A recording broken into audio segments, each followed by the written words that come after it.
Bodhan rice భవన్లో municipal retired DE Sivanandam 35 సంవత్సరాలు ప్రభుత్వ ఉద్యోగరీత్యా అనేక సేవలు అందించి పదవి విరమణ పొందిన సందర్భంగా బోధన్ శ్రీ సాయి నాయి బ్రాహ్మణ అజంగంజ్ సంఘం ఆధ్వర్యంలో సన్మాన కార్యక్రమం నిర్వహించారు.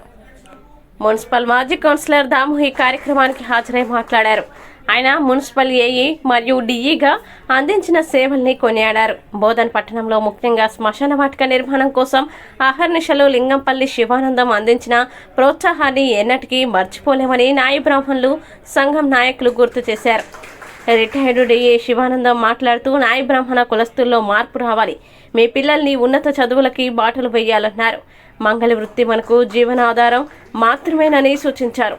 ఈ కార్యక్రమంలో గౌరవ అధ్యక్షులు లింగంపల్లి రమేష్, అధ్యక్షులు శంకర్, సెక్రటరీ జహంగీర్, ఉపాధ్యక్షులు ఆంజనేయులు, ముఖ్య సలహాదారులు వట్నార్ బార్ సాయిలు, యోగి, బాలు, గంధపు రమేష్, సంజీవ్, నందకిషోర్, రాజు, మహిళలు తదితరులు పాల్గొన్నారు.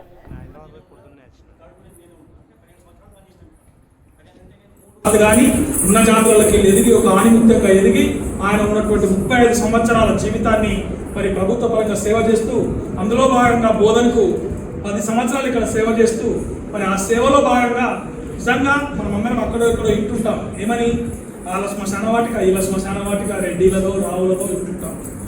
మనం చేసుకోవాల్సిన సందర్భాలు ఉన్నప్పుడు మరి ఈ రమేష్ అన్న కానీ శంకర్ అన్న కానీ అన్న దృష్టికి తీసుకుపోయి దాంట్లో నేను కూడా ఒక భాగ్యస్వామిగా ఉండి అన్న ఇట్లుంది పరిస్థితి అంటే మరి వారు మున్సిపల్ అధికారులతో మాట్లాడి మిగతా కార్యక్రమాన్ని నడిపించి ఈరోజు అక్కడికి వెళితే నాయ బ్రాహ్మణ శ్మశాన వాటిక అనే బోర్డు కనిపిస్తే మనందరికీ ఎంతో ఆనందదాయకంగా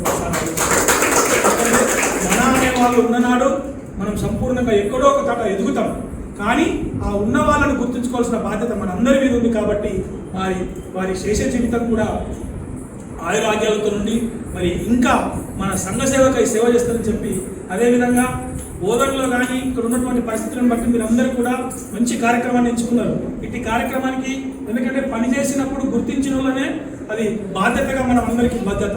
ఒక వ్యక్తి మనకు చేసిన ఫస్ట్ మేము 2006 అట్లా ఫస్ట్ మేము అంటే ఆయన ఏఈ గారు మా బోధన్ మున్సిపాలిటీకి వచ్చారు. మేము ఫస్ట్ ఆ టైమే మేము కౌన్సిలర్ము.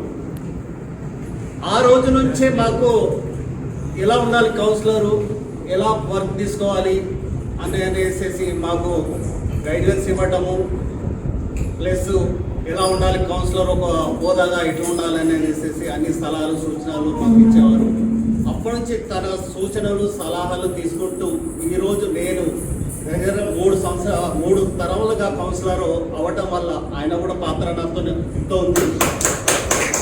అదేవిధంగా శ్మశాన వాటిక కోసం చాలా మీరు అనుకున్నట్లు అంత ఈజీ కాలేదు. అది ఒక శ్మశాన పెట్టాలంటే గిట్ట దాని ఒక తీర్మానం కావాలి, జాగా కావాలి, దాన్ని చేయాలి.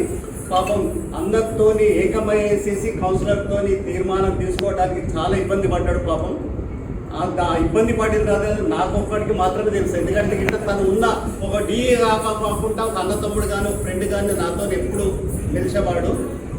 ఏ రోజైతే గిట్ట తను తీర్మానం తీసుకురావడానికి తను అందరు కౌన్సిలర్తో ఏకమయ్యేసేసి తీర్మానం చేసి, లేదు మా వాళ్ళకి ఏది లేదు, ఖచ్చితంగా నేనున్నంతసేపు ఏదో ఒకటి చేయాలి అనే ఉద్దేశంతో ఖచ్చితంగా ఆ శ్మశాన వాటికని ఏర్పాటు చేసి బోధనకే కాకుండా మీ అందరికీ కూడా ఈ రోజు శ్మశానం ఉండాలంటే తన వల్లనే మార్పు రావాలా. మనం గట్టి కావాలంటే ఇదంతా యువకులందరూ గట్టిగా చదువుకోవాలి. మీరంతా ఇప్పుడు మనం పనిచేసే వాళ్ళు పనిచేయండి, కానీ మన పిల్లలు చదివేయండి.